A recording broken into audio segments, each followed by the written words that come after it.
Visual Studio Professional, Visual Studio Enterprise. Bukan. Visual Studio ni dia ada dalam Microsoft. Visual Studio, Visual Studio Code. Visual Studio Code ni kalau bukan untuk buat VB.NET, untuk apa? Dia macam Notepad++ tau. Guna dia untuk type coding. Kalau belum ada lagi, mula-mula Google dulu.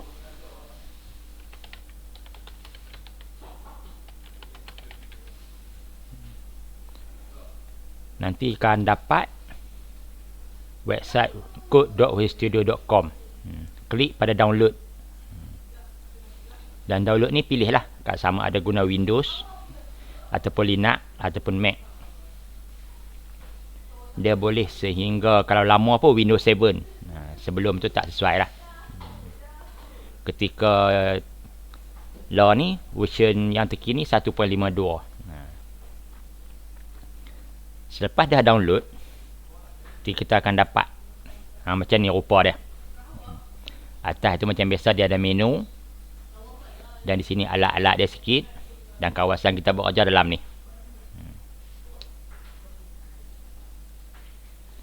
Benda yang saya nak cerita hari ni ada beberapa. Yang pertama adalah zoom. Yang kata zoom ni, kita nampak kecil kan tulisan ni. Ada setengah orang dia okey kecil. Tapi kalau kita nak sambung ke projektor, orang duduk jauh nampak kecil. Nak bagi besar, view, appearance, zoom in, zoom out, reset. Reset ni balik pada asal. Zoom in, control sama dengan. Dia akan jadi besar sikit. Nak lagi, control sama dengan lagi. Lebih besar lagi.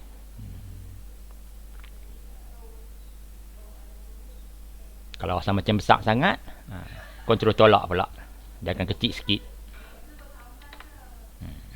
Itu yang saya maksudkan sebagai zoom. Sebelum nak buat IntelliSense, IntelliSense ni adalah coding tu dia akan cuba teka coding yang kita nak buat. Ambil new file, kemudian beritahu kita nak buat apa. Dia bawah tepi belah sini ni ada sini plain text. Sini kita type. Kalau kata nak buat HTML, HTML. Dia keluar situ. Dia sebenarnya Visual Studio Code ni dia boleh guna untuk type macam-macam language dalam ni. Bermula daripada Bash, C, CSV, Excel, HTML, JSON, Java, Lua, PHP, Perl, Python, Razor, SQL, banyak lah, TypeScript, Visual Basic. Yang kita nak buat ni katakanlah HTML. Maka nampak dia activating annotation. Dia nak cuba kenal apa yang benar berkaitan dengan language kita nak buat. Di sini bila tulis HTML, maka dia akan anggap bahawa yang kita nak type ni adalah coding HTML.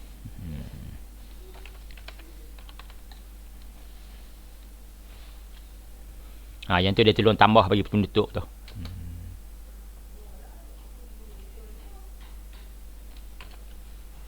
Bila buka saja tab, dia keluar dah senarai perkataan-perkataan ni, kata IntelliSense ni. Nak type body, B, dia keluar benda-benda yang mungkin kita akan buat. Kalau kata yang tu kita nak ambil, tekan tab ataupun enter. Kalau kita nak tambah apa-apa lagi, onload, dia akan ada situ. Kalau tak mahu, tak apalah, tutup. Dia akan buat siap-siap penutup untuk kita. Okey, yang tu IntelliSense. Yang ketiga, warna-warni. Warna-warni ni, coding dia tu, dia buat warna-warni. Okey, sebagai contoh, dalam head, style, S-T-Y-L-E. Okey. Kemudiannya buat H1. Perhatikan H1 tu berbeza daripada perkataan style. Color. blue. Perhatikan perbezaan warna-warna dia. Sebab dia anggap benda-benda tu lain. Okey, tengok dalam body tadi. Kita kata paragraph.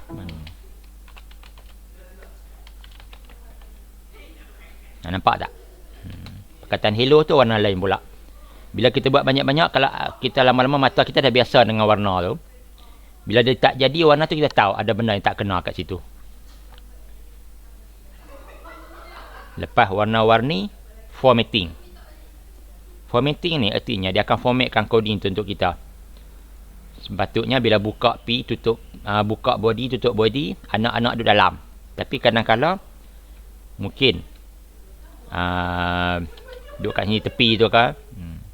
Dia dalam Visual Studio Code, tekan Shift Alternate F. Dia akan adjust siap-siap. Nampak dia bawa masuk dalam balik. Yang lain-lain pun semua dia renggang, ubah ikut format dia sendiri. Dia sebenarnya dalam coding memang kita kena indent macam ni, senang baca. Kita lah sebagai programmer senang nak baca. Kemudiannya browser dia tak ada masalah. Kalau sambung semua sekali pun dia boleh baca. Dan lagi satu, kalau kata kita nak cari apa yang cacat tu, kita boleh nampak buka tutup ni sempurna. Saya bagi contoh, kata kita buat table.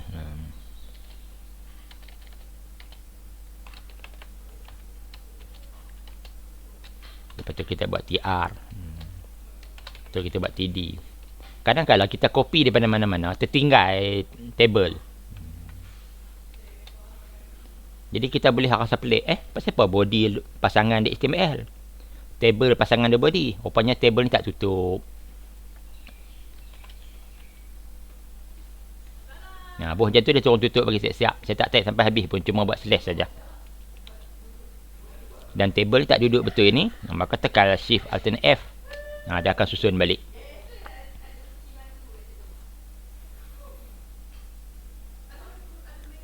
Code folding. Artinya dia boleh lipat coding kita tu. Contohnya dalam head ni, kita buat panjang. Kemudian setiap kali kita nak edit dia, kita kena scroll turun bawah. Lepas tu kita buka nak cari naik atas. Ada sedikit coding di atas dan sedikit coding di bawah yang berkaitan. Kawasan tengah ni tak diperlukan. Bila kita tunjuk pada kawasan tepi ni, dia akan timbul tu. Ini artinya kita klik, dia akan tutup. Jadi kecil. Jadi kawasan atas, kawasan bawah akan jadi lebih dekat lagi. Kalau nak, kita boleh buka balik. Itu yang dikatakan code folding. Seterusnya error. Error artinya dia boleh kesan kalau kita ada error. Kita tengok contoh macam yang tadi, masa buat H1. Saya bagi contoh lain, H2.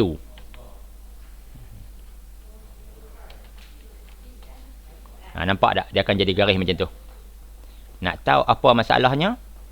Tapi yang ni bukan error. Kalau tengok di bawah ni, yang pangkah ni error, yang kedua ni warning. Ada satu warning.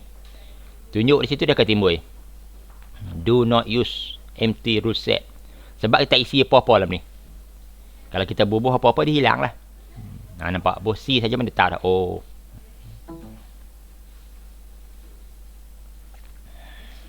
Begitu juga language lain pun. Dia akan beritahu bila ada error. Rename. Okay, saya beri satu contoh lain yang panjang sikit.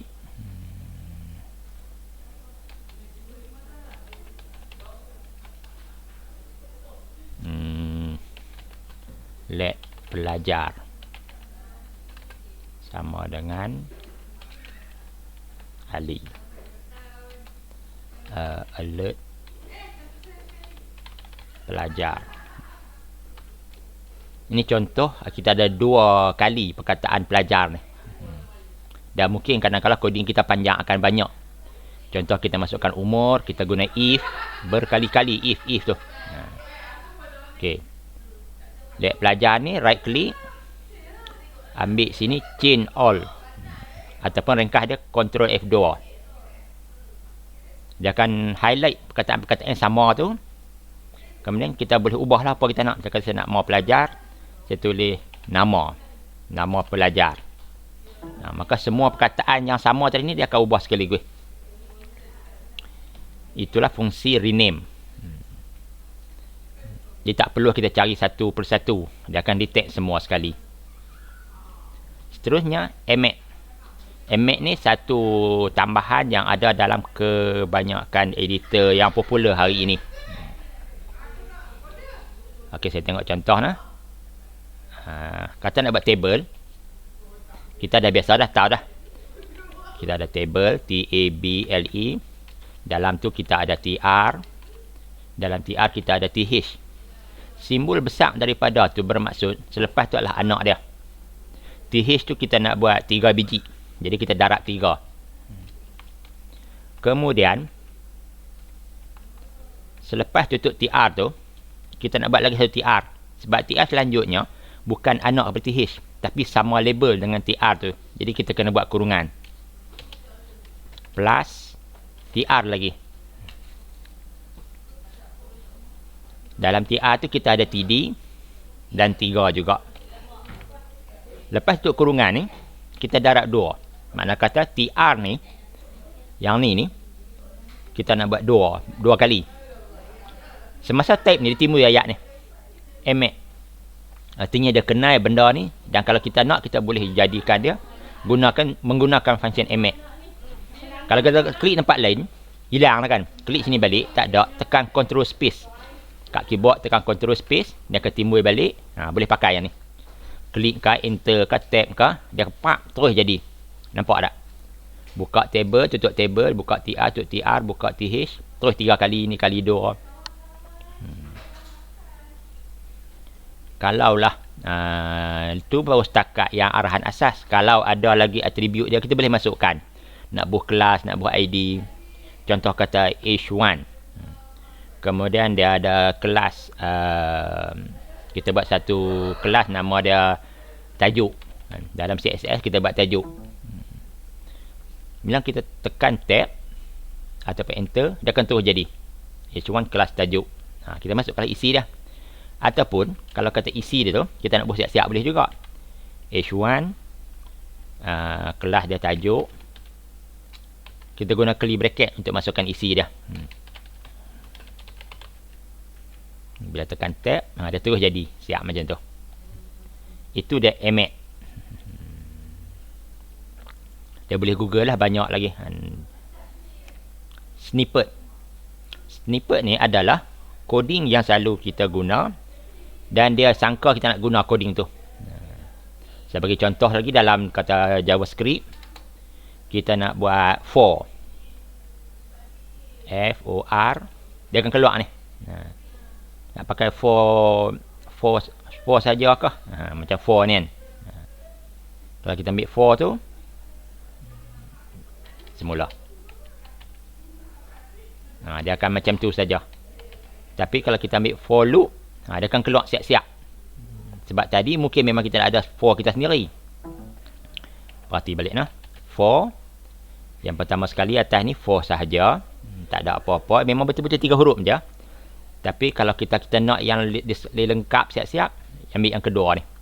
Ataupun kita nak buat yang lain, sebenarnya for each. Nak type dulu for each ataupun ambil siap-siap di sini, dia akan bagi dalam penuh. Contoh lain, if.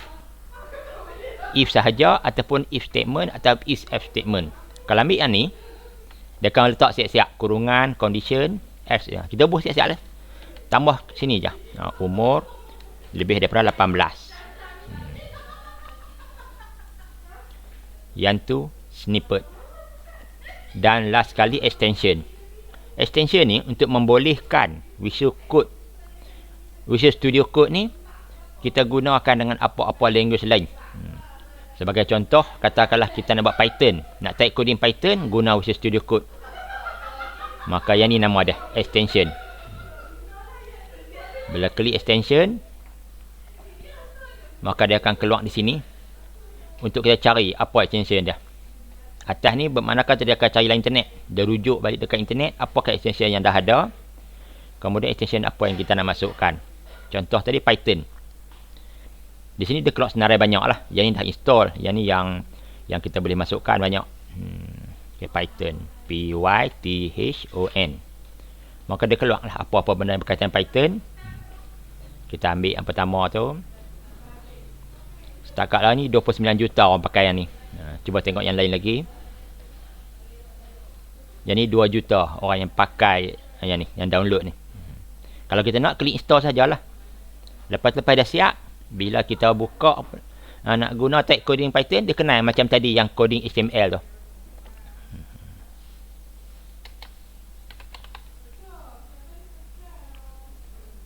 Ni HTML ni. Kalau kata kita nak guna, kita boleh masukkan lagi apa-apa benda lagi ikut language yang kita nak guna lah.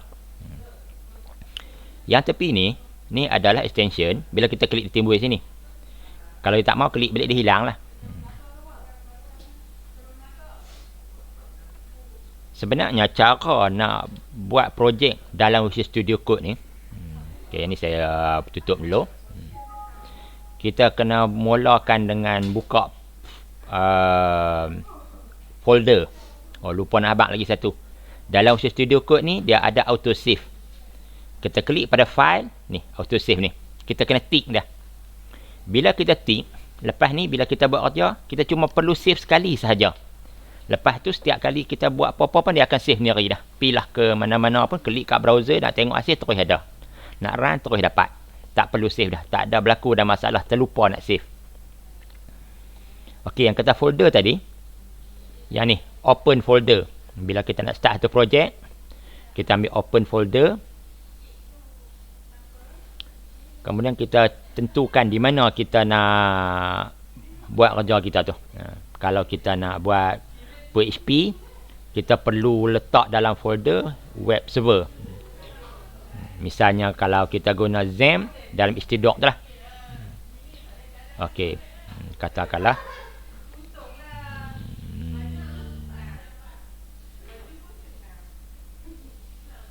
dalam projek web. Kemudian kita nak buat satu projek lain. New folder.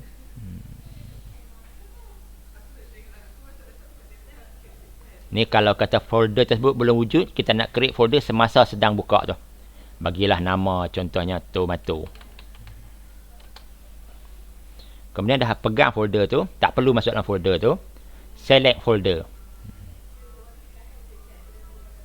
Yang ni adalah simbol untuk folder. Dia akan timbul di tepi sini. Dan simbol tu boleh digunakan untuk nak on ataupun nak off kan. Ni. Kalau kita nak tengok, kita ambil ni. Tekan tu dia akan hilang balik. Okey, lah ni dalam ni kosong lagi. Kalau kita duduk luar di kawasan ni, tak ada apa-apa. Pergi dalam kawasan tu dia akan timbul. Ini untuk new folder.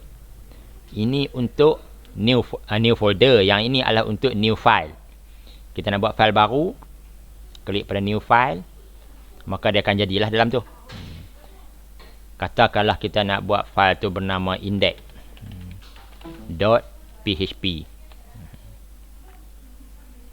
Enter. Maka dia akan create file tu, akan buka dalam ni, dan dia akan kenal siap-siap bahawa file ni adalah jenis PHP. Tengok di bawah ni nah. Di bawah tepi belah sini PHP. Dan dia kosong, tak ada apa-apa lagi. Katakanlah kita nak buat coding HTML dulu. Jadi kita boleh guna emmet. Tanda seruan, dia akan timbul situ. Emmet version, tekan tab ataupun enter, pak dia naik siap-siap dah. Tambah lagi lah apa yang kita perlu dalam ni. Dan buat seterusnya. Kalau kita tambah lagi apa-apa file, semua ada kat sini. Kalau kita nak tengok sahaja, kita klik sekali. Dia akan timbul dan index PHP ni dia condong. Sebab kita buka sementara aja. Kalau kita nak buka kekal, double klik. Dia akan ada sini. Yang kita buka sementara tu, kalau kita klik pada file lain, nanti file tu dia akan tutup sendiri dah. Kalau kita klik sekali. Yang lain-lain ni ada lagi lah beberapa benda. Tapi yang cerita hari ni adalah benda-benda yang asas yang perlu kita tahu lah bila kita nak start guna Visual Studio Code.